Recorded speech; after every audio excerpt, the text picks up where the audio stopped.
KP classes dedicated to excellence. Hey everyone, welcome back to the KP classes. I'm your biology mentor Saima Heather and today is the day 8 of our crash course. तो हम आपके लिए लेकर आए हैं 15 days crash course for the biology board examination जिसमें हम आपका entire syllabus cover करने वाले हैं. तो ये रहा हमारा एक प्लानर जिसमें हम 15 डेज में आपका पूरा सिलेबस कवर करवा रहे हैं. और फर्स्ट डे में हमने कवर करवाया sexual reproduction in flowering plant. Day 2 and day 3 is for the human reproduction. Day 4 में हमने करवा दिया है आपको reproductive health. Day 5 and day 6 for the principle of inheritance and variation. And today is the day 7.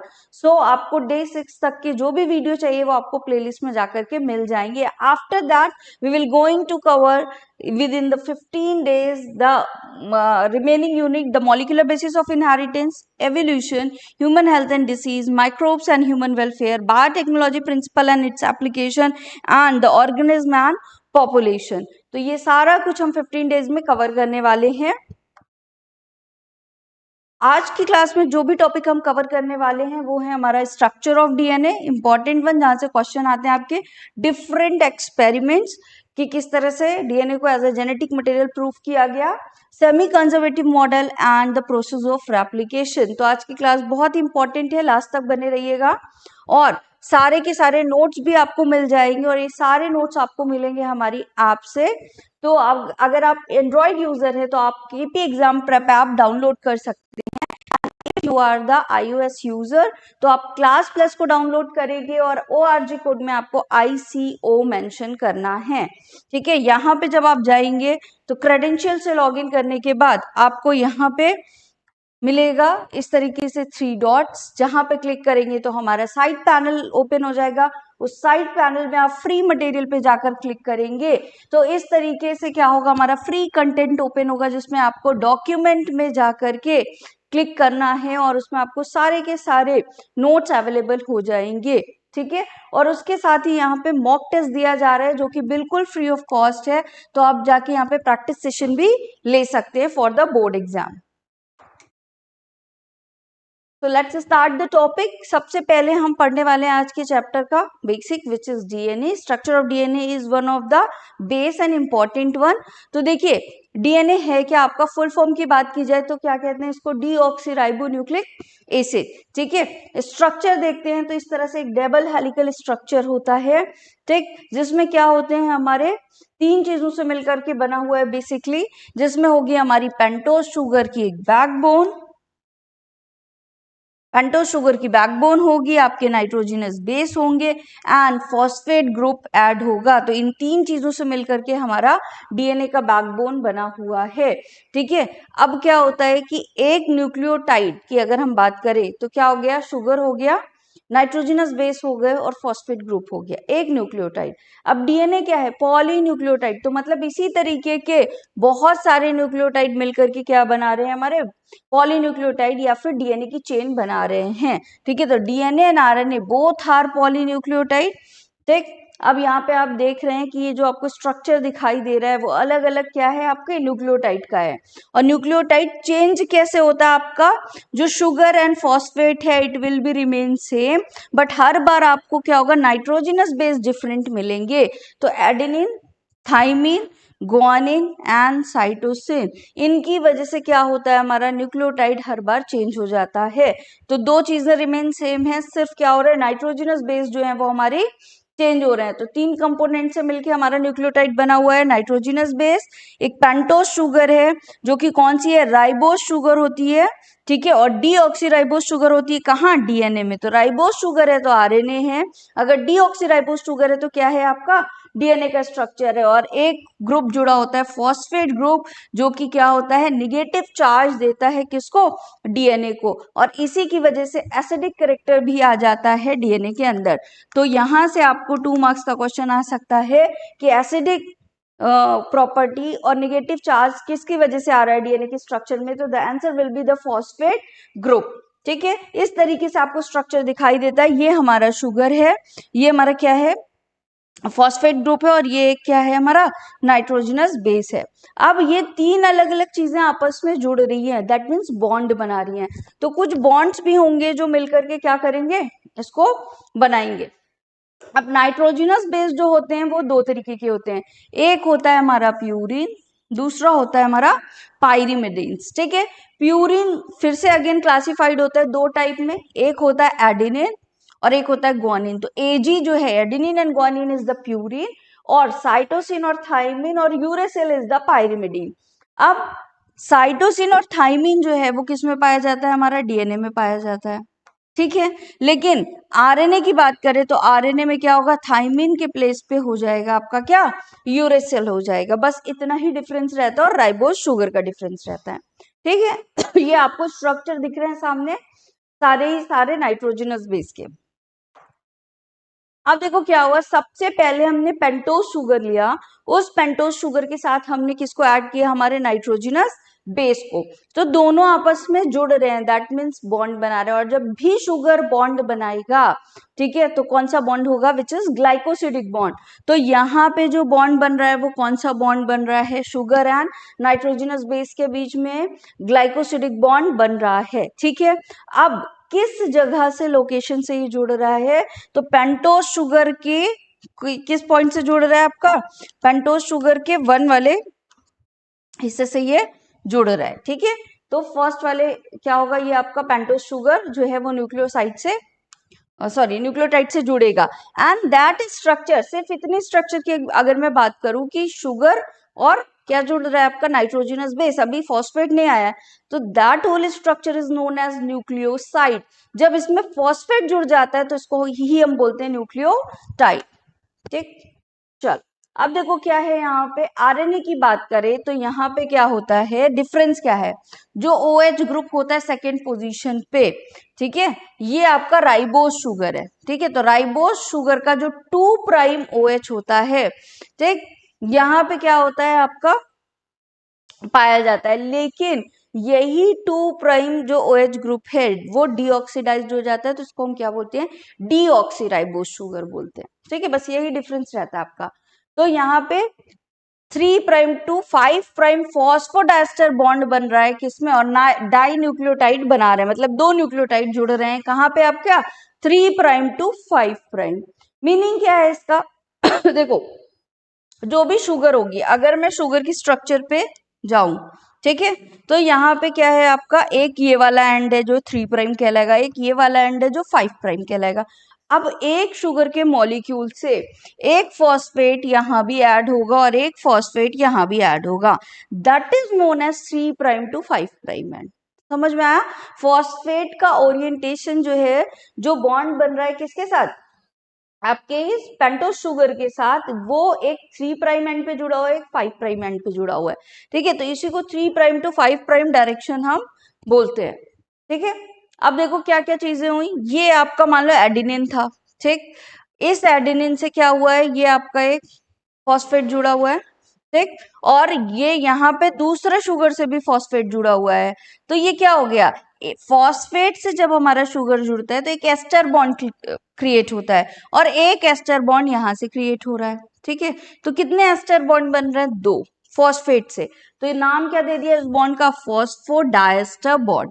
ठीक है, तो अगर पूछा जाए डाई न्यूक्लियोटाइड मतलब 2 न्यूक्लियोटाइड किस बॉन्ड से ऐड हो रहे हैं, तो the answer will be phosphodiester bond. Clear, अगर मैं बोलूं कि मुझे डीएनए को कट करना है, मतलब पॉलीन्यूक्लियोटाइड की चेन को कट करना है, तो पॉलीन्यूक्लियोटाइड बने कब, जब 2 न्यूक्लियोटाइड ऐड हुए, और 2 न्यूक्लियोटाइड को ऐड किसने किया, फॉस्फोडाइस्टर बॉन्ड ने। तो ब्रेक कौन सा बॉन्ड होगा, यहाँ पे ब्रेक भी होगा फॉस्फोडाइस्टर बॉन्ड, यहाँ पे क्या हो जाएगा आपका, ब्रेक होगा। तो अगर डीएनए को हमको क्या करना है, ब्रेक करना है, तो कौन से बॉन्ड को क्लीव करेंगे, फॉस्फोडाइस्टर बॉन्ड को। क्लियर, तो अब 2 पॉलीन्यूक्लियोटाइड चेन से मिलकर के बना हुआ है, एक चेन ये गई, एक चेन ये गई, ये स्ट्रक्चर आपका बनता है।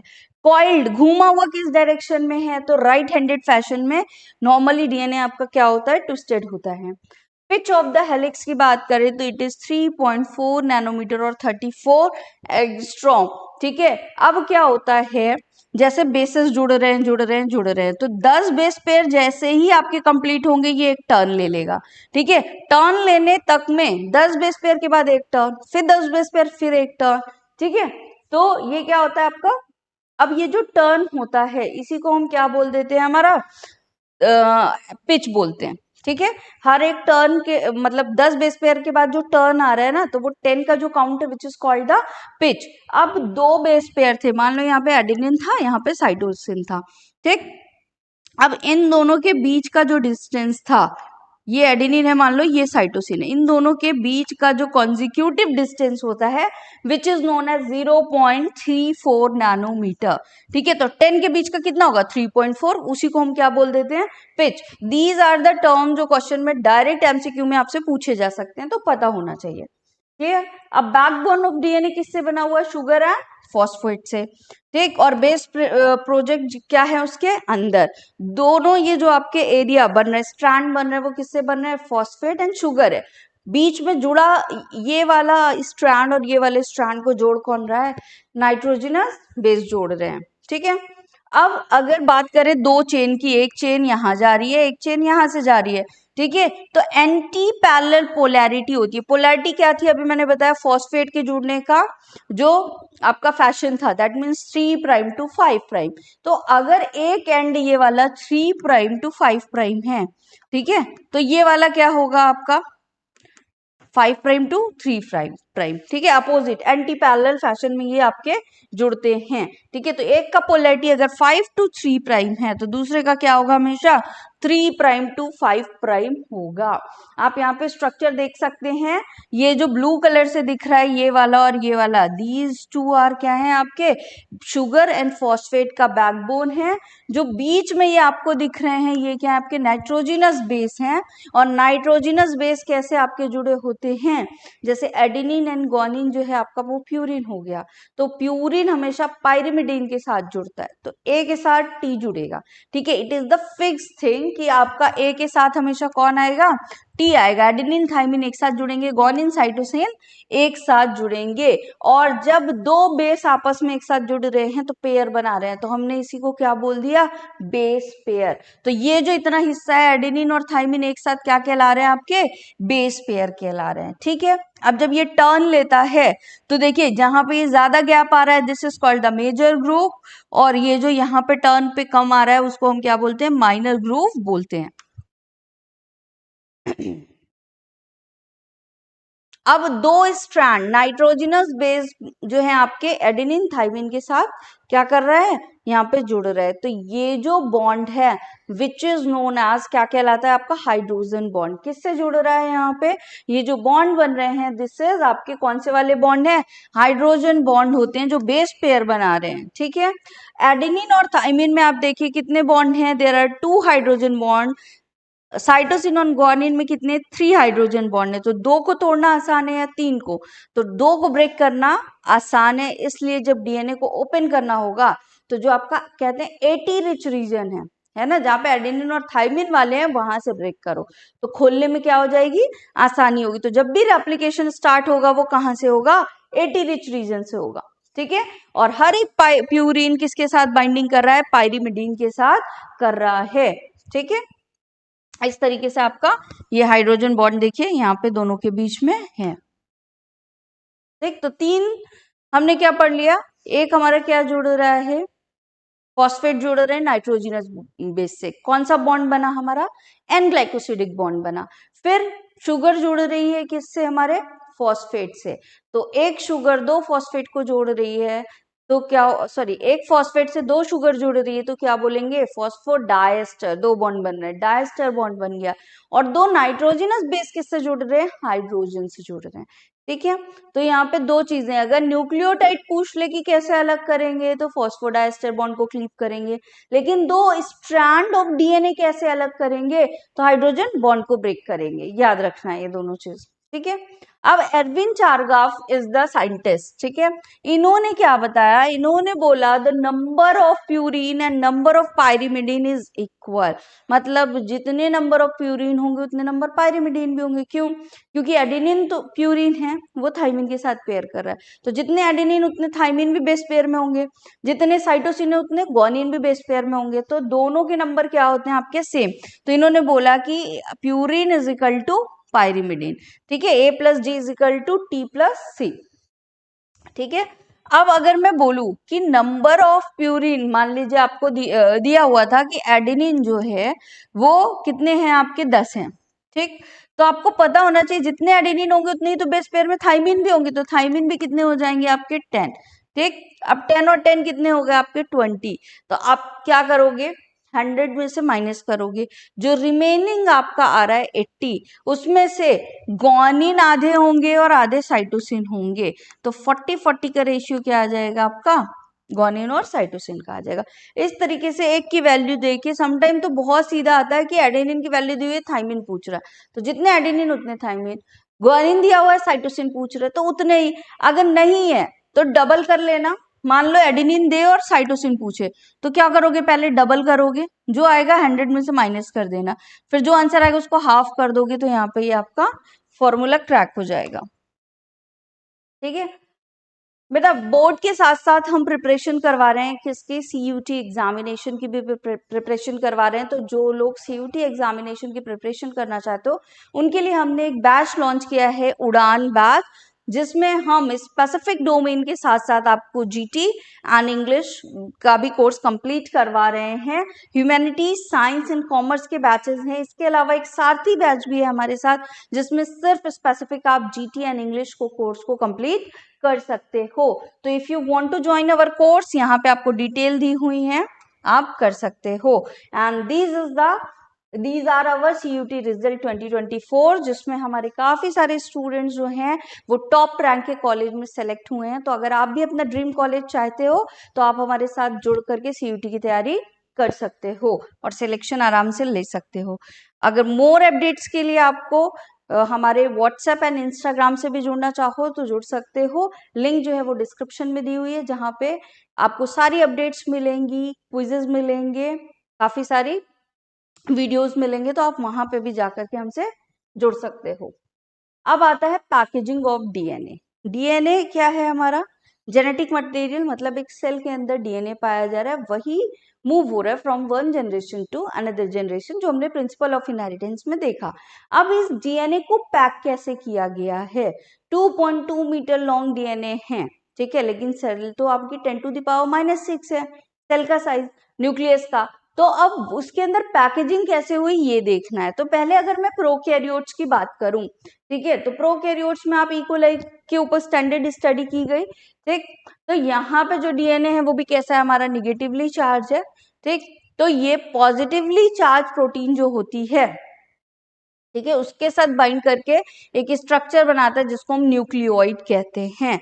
अब न्यूक्लियोइड है क्या आपका, कोई न्यूक्लियस नहीं है, सिर्फ डीएनए को जो है जेनेटिक मटेरियल उसको क्या किया गया, कुछ प्रोटीन के साथ एसोसिएट करके रख दिया गया है विदाउट न्यूक्लियस, ठीक है, साइटोप्लाज्म में।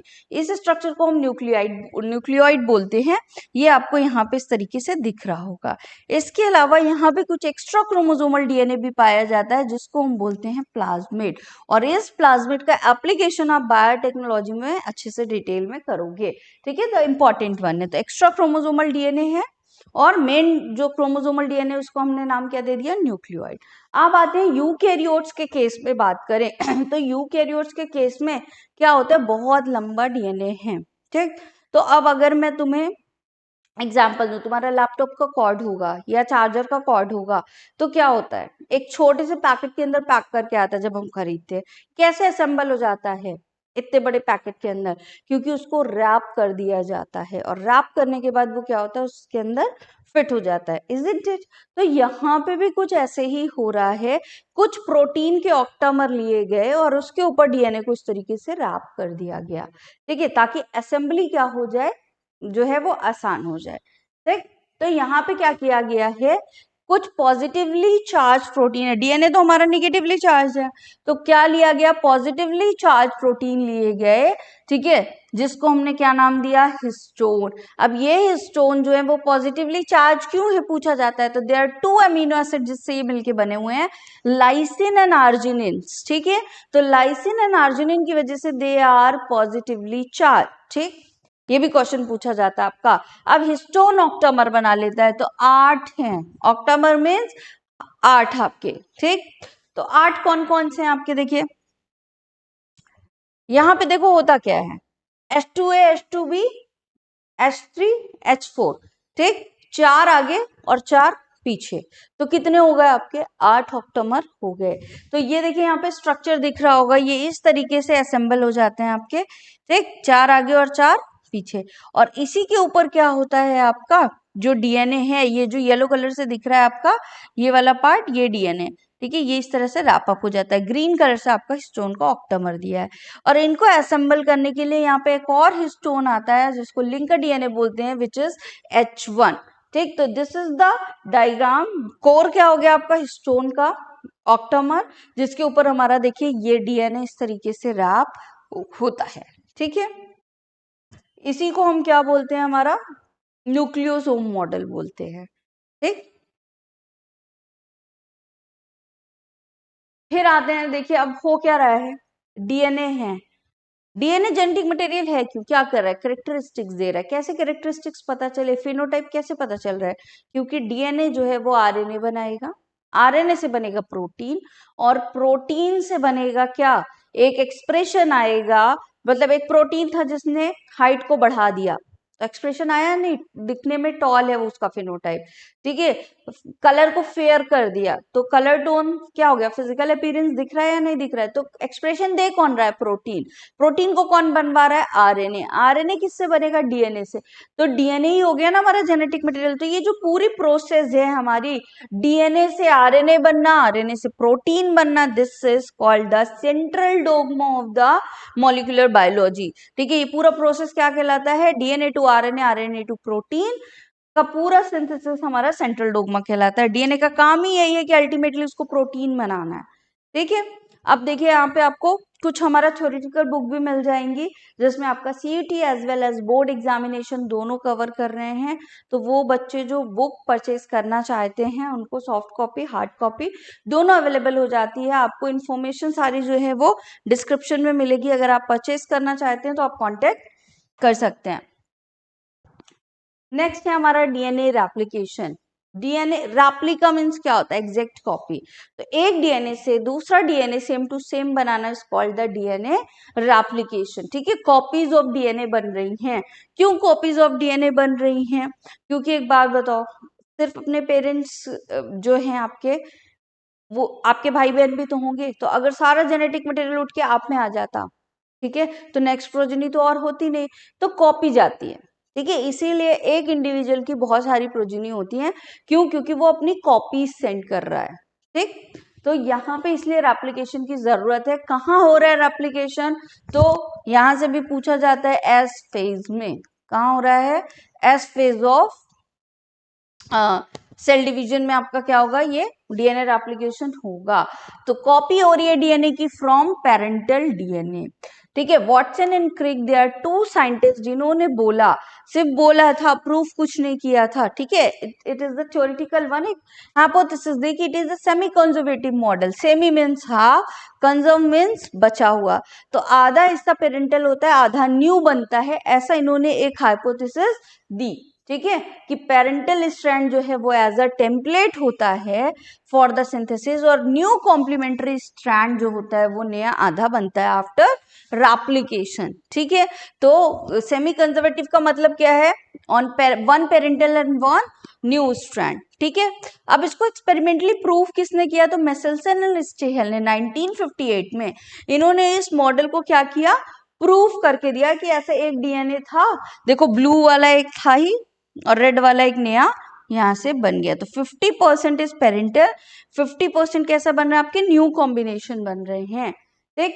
अब यहाँ पे क्या हुआ, ये जो आपका जेनेटिक मटेरियल है, ये डीएनए ही क्यों जेनेटिक मटेरियल है, ये भी देखा गया, ठीक। तो यहाँ पे क्या होता है, 1922 में फ्रेडरिक ग्रिफिथ ने एक एक्सपेरिमेंट किया।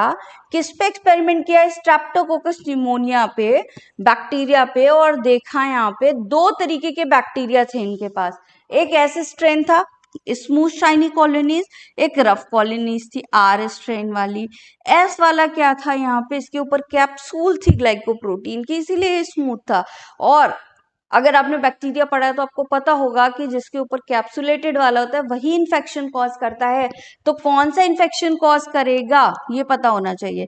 तो इन्फेक्शन कॉज कौन सा कर रहा है, हमारा एस स्ट्रेन, ठीक है। तो अब इन्होंने क्या किया यहाँ पे, जो इस एक्सपेरिमेंट को इस डायग्राम से समझो, ठीक है। क्या किया, बैक्टीरिया लिया और क्या किया, लाइव वाला स्मूथ लिया और डाल दिया माइस के अंदर। माइस क्या हुआ आपका, डेड हो गया, ठीक। फिर इन्होंने रफ वाला लिया, माइस में इंजेक्ट कराया, भाई इन्फेक्शन ही नहीं हुआ, तो माइस जो था वो भला चंगा, कुछ भी नहीं हुआ। लेकिन जब इन्होंने इन दोनों को मिक्स कर दिया, ठीक है, रफ वाला लिया और जो आपका डेड वाला स्मूथ वाला था उसको लाइव वाले रफ के साथ मिक्स कर दिया, तो क्या हुआ यहाँ पे, जो आपका माइस था वो क्या हो गया, वापस से डेड हो गया, ठीक। तो इन्होंने देखा कि लाइव वाले में तो क्या हो रहा था, कॉज नहीं हो रहा था कुछ भी इन्फेक्शन, ठीक। लेकिन जो आपका क्या था, स्मूथ वाला था, उसमें इन्फेक्शन कॉज हो रहा था। और जब मिक्स किया दोनों को तो वापस से क्या हो गया, आपका इन्फेक्शन कॉज हो गया। अब इसी का बायोकेमिकल नेचर भी एनालिसिस किया गया। किसने किया, तो 3 साइंटिस्ट थे आपके, कौन कौन से, Oswald Avery, Colin MacLeod and the McCarty. 1933 to 1944 में इन्होंने किया। और इन्होंने देखिए किया क्या, माइस डेड हुआ तो ग्रिफिथ ने बोला something has transferred from S to R strain, ठीक है। लेकिन क्या ट्रांसफर हो रहा है उन्होंने नहीं बताया।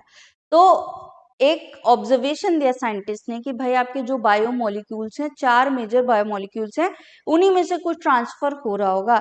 तो सबको सेपरेट करो, जो आपका डेड वाला एस स्ट्रेन है जिसको हीट किल्ड कर दिया गया था, उस वाले को क्या करो, उसके सारे बायोमोलिक्यूल को सेपरेट करो और लाइव वाले आर स्ट्रेन में डालो और फिर देखो कि किससे इन्फेक्शन कॉज होता है, ठीक। तो इन्होंने किया क्या, इन्होंने सारे जो बायोमोलिक्यूल थे उनको अलग कर दिया, प्रोटीन, कार्बोहाइड्रेट, डीएनए, आरएनए, सबको जो हीट किल्ड एस सेल थी वहां से सेपरेट किया और आर सेल में डाला, ठीक। तो हीट किल्ड एस स्ट्रेन जो थी उसको क्या किया इन्होंने, लाइव आर स्ट्रेन में डाल के ट्रांसफॉर्मेशन कराया, ठीक है। हीट किल्ड एस स्ट्रेन में आपका, देखो इसको मैं एक स्लाइड से समझाऊंगी। क्या लिया यहाँ पे, प्रोटीन के साथ, ठीक है, प्रोटीन लिया, हीट किल्ड किस में डाला,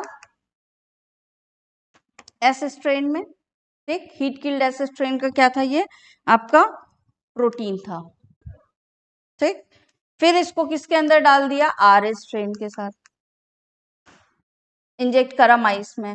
फिर कार्ब्स लिए, उसको हीट किल्ड एस स्ट्रेन के साथ डाला, आर स्ट्रेन में मिक्स किया, माइस के अंदर डाला, ठीक है। फिर क्या लिया, आपका लिपिड लिया,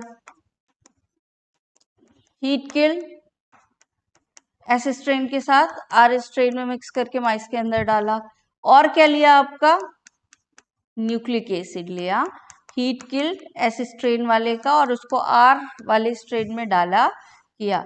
अब सब में माइस के अंदर जब डाला तो सारे ही माइस जिंदा थे, ठीक है, कुछ नहीं हुआ। लेकिन जब न्यूक्लिक एसिड वाला डाला तो क्या हो गया, आपका जो माइस था वो डेड हो गया। तो हाउ डू यू नो कि माइस जो है वो हमारा डेड हो रहा है, कौन सा वाला, न्यूक्लिक एसिड वाला। तो डीएनए है या आरएनए है, ये चेक किया गया। और क्या किया गया यहाँ पे, एक बार प्रोटीएज के साथ ट्रीटमेंट दिया गया, एक बार आरएनएज के साथ दिया गया और एक बार डीएनएज के साथ दिया गया। प्रोटीएज के साथ जब इसको किया गया ट्रांसफॉर्मेशन, तो क्या वो ट्रांसफॉर्मेशन हो गया, कोई दिक्कत नहीं आई।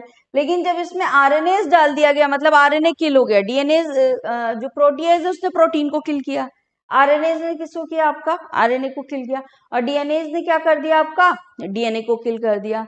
तो जब प्रोटीएज और आरएनएज का कोई इफेक्ट नहीं हुआ, इन्फेक्शन कॉज हुआ, लेकिन जैसे ही डीएनए किल कर दिया तो ट्रांसफॉर्मेशन नहीं हुआ। तो यहां से क्या पता चला कि डीएनए इज दैट जो क्या हो रहा है, from one generation to another generation move कर रहा है, ठीक है। अब ये जो जेनेटिक मटेरियल है उसमें एक और एक्सपेरिमेंट हुआ, हार्श एंड चेस का एक्सपेरिमेंट जो पढ़ते हैं, इंपॉर्टेंट वन, इसको यूनिवोकल बोलते हैं। यूनिवोकल का मीन्स क्या होता है कि ये क्या था, आपका वो एक्सपेरिमेंट था जिसने ये हैंस प्रूव किया कि नहीं यही होता है, ठीक है, डीएनए ही जेनेटिक मटेरियल है। किस पे काम किया गया था? वायरस पे काम किया गया था, उस वायरस पे जो बैक्टीरिया को इन्फेक्ट करता है, that virus is known as bacteriophage. तो इन्होंने बैक्टीरियोफेज और बैक्टीरिया इकोलाई दोनों के एक्सपेरिमेंट किए थे, ठीक है। और यहाँ पे इन्होंने क्या देखा, इस डायग्राम से समझते, इन्होंने बैक्टीरियोफेज लिया, ठीक है। इन्होंने क्या कर दिया, सल्फर को से लेबल कर दिया। सल्फर कहाँ पाया जाता है? जहां आपकी प्रोटीन होगी। तो आपकी रेडियो एक्टिव सल्फर से जब टैग किया तो प्रोटीन में जाके टैग हो गया होगा, जहां सल्फर होगा वहीं तो पाया जाएगा।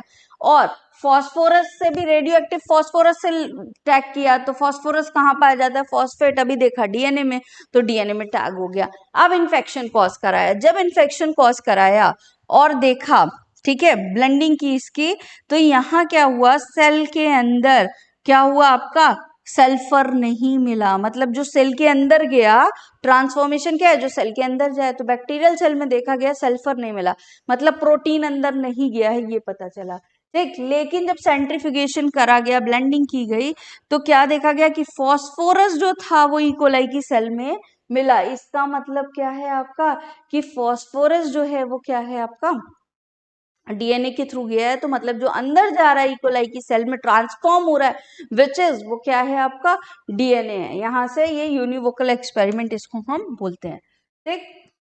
अब आरएनए वोल्ट हाइपोथेसिस, तो आरएनए क्या है हमारा, फर्स्ट जेनेटिक मटेरियल है, ठीक। जो इवोल्यूशन हुआ है वो आरएनए के अराउंड ही हुआ है, ठीक। दूसरा, एज ए जेनेटिक मटेरियल भी काम करता है, एज वेल एज कैटलिस्ट की तरह भी एंजाइमेटिक एक्टिविटी भी शो करता है, प्रोटीनेशियस नेचर भी है इसका, ठीक है। और ये कैसा होता है आपका, अनस्टेबल होता है, ठीक। तो क्या हुआ यहाँ पे, इस जो आपका आरएनए था, राइबोज शुगर थी, वही क्या हो गई और डीऑक्सीडाइज हुई केमिकल मॉडिफिकेशन से, और उसने एक स्टेबल मॉलिक्यूल बनाया जिसको हम क्या बोलते हैं, डीएनए। और ये ऐसे नहीं बन गया, एवोल्यूशन की प्रोसेस में धीरे धीरे बना। तो स्टार्टिंग कहाँ से हुई, आरएनए से, मॉडिफाइड करके, केमिकली मॉडिफाइड करके इसने क्या बना लिया, डीएनए बना लिया, ठीक है। और ये कैसा है आपका, डबल स्ट्रैंडेड होता है, ठीक है। और ये रेजिस्ट करता है चेंजेस को, ठीक है। तो थोड़ा सा स्टेबल है, ऐसा नहीं है कि अभी कुछ बना फिर सडन चेंज आ जाए तो अगली जनरेशन में कुछ और फिर अगले, तो ऐसे तो एग्जिस्टेंस ही फिनिश हो जाएगा, है ना। तो इट इज मोर स्टेबल।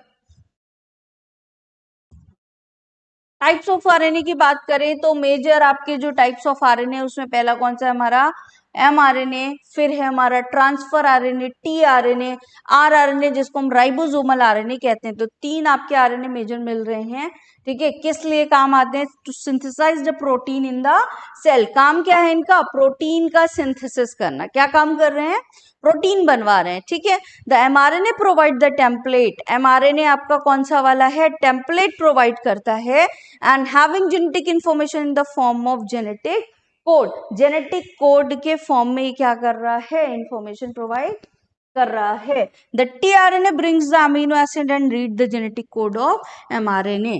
जो हमारा टीआरएनए वो क्या कर रहा है, अमीनो एसिड ट्रांसफर करवा रहा है, किसको, अमीनो एसिड को लेकर के आ रहा है किसके पास, एमआरएनए के पास। द आरआरएनए राइबोसोमल आरएनए जो है वो स्ट्रक्चरल पार्ट है किसका, राइबोसोम का। इसका काम क्या है, राइबोसोम बनवाना।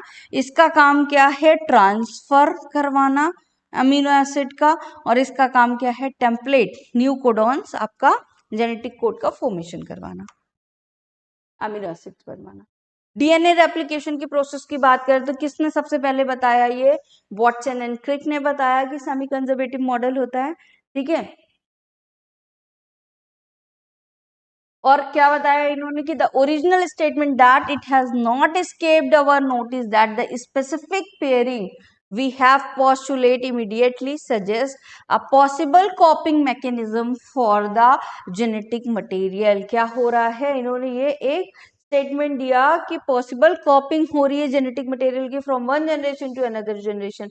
The scheme suggested that the two strand would separate, दो स्ट्रैंड अलग होते हैं और काम करते हैं किसकी तरह, एज अ टेम्पलेट, जिसको देख के नया वाला बनेगा, for the synthesis of new complementary strand, ठीक है। New DNA molecule must have one parental strand. अब जो न्यू डीएनए बना, न्यू कॉपी बनी, उसमें क्या होगा, एक पेरेंटल होगा और एक न्यू स्ट्रैंड पाया जाएगा, ठीक है। This scheme of the replication is called the semi conservative type. इसको हम क्या बोलते हैं? सेमी कंजर्वेटिव रेप्लिकेशन बोलते हैं। ठीक है। अब देखो यहाँ पे क्या किया गया, ईस्टीरिया कोलाई के ऊपर एक एक्सपेरिमेंट डन किया गया। किसने किया? मेसेल्सन एंड स्टेहल ने बताया। तो किसने? वॉटसन एंड क्रिक ने बता दिया कि सेमी कंजर्वेटिव है, एक पेरेंटल स्ट्रैंड बनेगा, एक न्यू स्ट्रैंड बनेगा। लेकिन इसको एक्सपेरिमेंटली प्रूफ किसने किया? तो मेसेल्सन एंड स्टेहल ने किया। ये इंपॉर्टेंट आपका एक्सपेरिमेंट है जहां से क्वेश्चन पूछा जाता है। ठीक है। अब देखो यहाँ पे क्या है आपका, ये आपका क्या है? डीएनए है। ठीक। इसको नाइट्रोजन का कौन सा मीडियम दिया गया? N15 हैवी नाइट्रोजन के मीडियम में रखा गया कई जनरेशन तक। तो इसके दोनों ही स्ट्रैंड कैसे बन गए? N15 नाइट्रोजन कौन सा? हायर वाला है। जब सेंट्रीफ्यूगेशन करते हैं तो जो हायर चीज होती है वो नीचे सेटल हो जाती है। ठीक है। बॉटम में जो लाइट होती है वो थोड़ा ऊपर रहती है। तो जब सेंट्रीफ्यूगेशन किया गया तो बैंड देखो कहाँ मिल रहा है? नीचे। ठीक है। तो क्या पता चला कि ये N15 वाले हैं आपके। अब इनको वापस से क्या किया गया? 20 मिनट के जनरेशन टाइम में इनको मीडिया कौन सा दिया गया? अब N14 मीडिया। ठीक है। अब इसमें जो नाइट्रोजन का सप्लीमेंट दिया गया है वो क्या, कौन से आपके? लाइटर वाले N14 वाले दिया गया। ठीक है। और फिर ऑब्जर्व किया गया कि बैंड कहाँ बन रहा है तो जो बैंड बने वो कुछ बीच में इस तरीके से बने। ठीक है। हाइब्रिड। फिर क्या किया गया? फिर 40 मिनट्स के बाद जब देखा गया, N14 मीडियम में ही रखा रहने दिया। फिर 40 मिनट्स के बाद देखा, वापस से सेंट्रीफ्यूगेशन किया तो देखा कि एक आपका हाइब्रिड मीडियम में बैंड बना और एक कहाँ बना? ये ऊपर लाइटर वाला बना। कोई भी आपका जो यहाँ बन रहा था फर्स्ट टाइम पे, ये वाला यहाँ पे थर्ड बैंड नहीं बना। तो इससे क्या पता चल रहा है कि आपका ये जो N15 था वो हर बार क्या बना रहा है? आपका हाइब्रिड बना रहा है। यहाँ दोनों N15 वाले रहे होंगे, फिर क्या बना होगा आपका? एक 14 एक 15, फिर से सेपरेट हुए होंगे। ठीक है। और अभी हैं किसमें? ये 14 15 फिर से सेपरेट हुए। ठीक। फिर अब क्या हो गया आपका? जब ये सेपरेट हुए तो वापस से कौन सा बना? 14 के मीडियम में है तो 14 वाले ही बने। ठीक है। तो देखो नया जो बना वो कैसा बन गया? 14 वाला बन गया। ठीक। तो ये क्या था? आपका एक्सपेरिमेंटल प्रूफ था जो करके देखा गया। अब कौन कौन से एंजाइम इन्वॉल्व होते हैं? रेप्लिकेशन होता कैसे है वो देखते हैं। In living cells such as E coli replication requires a set of enzyme. E coli complete the replication of its DNA within 38 minute. ये 20 मिनट्स का जनरेशन टाइम होता है यहाँ, ये 20 मिनट्स का। ठीक है। The average rate of polymerisation has to be approximately 2000 base pair per second. The polymerization process must be accurate. Any mistake of during replication would result into the mutation. Replication की process mostly क्या होती है आपकी? Error free होती है। अगर change आ गया तो this is called the mutation. ठीक है। अब यहाँ पे क्या हो रहा है? कुछ टेम्पलेट्स लिए जाते हैं जिसको हम डीऑक्सीराइबोन्यूक्लियोसाइड ट्राइफॉस्फेट बोलते हैं। नाइट्रोजनस बेस के लिए टेम्पलेट ऐड कर रहे हैं DATP, DGTP, DCTP, DTTP। ठीक है। एडेनिन, गुआनिन, साइटोसिन और ये, जिससे कि क्या करें? ये आगे टेम्पलेट ऐड कर सकें। और ये क्या करते हैं? एनर्जी देते हैं for the polymerisation. Act as a substrate for the polymerisation. और यही आपका सबस्ट्रेट भी है जब हमारा नया कॉपी बन रहा है। ठीक है। अब क्या होगा? हमारा डीएनए का स्ट्रैंड ओपन होगा, जिसको हम क्या बोलते हैं? ये ओपन एंड जो होता है, ये यहां से मान लो आपका ये था। ठीक है। यहां से ओपनिंग हो गई, ऐसे स्ट्रैंड ओपन हो गया। तो ये जो स्ट्रैंड ओपन एंड होता है इसको हम बोलते हैं रेप्लिकेशन फोक। आगे मैं डायग्राम भी दिखा दूंगी। ठीक है। और जहां से ओपनिंग हो रही है और रेप्लिकेशन फोक बन रहा है, एटी रिच रीजन, उसी को हम क्या बोलते हैं? हमारा ओरिजिन ऑफ रेप्लिकेशन बोला जाता है। ठीक है। अब कौन रेप्लिकेशन इनिशिएट करवा रहा है? तो the enzyme which is known as helicase. देखो होता क्या है आपका? डीएनए है। ठीक है। इस तरह से डबल स्ट्रैंडेड आपका हो सकता है कि ये डबल स्ट्रैंडेड डीएनए जो है हमारा,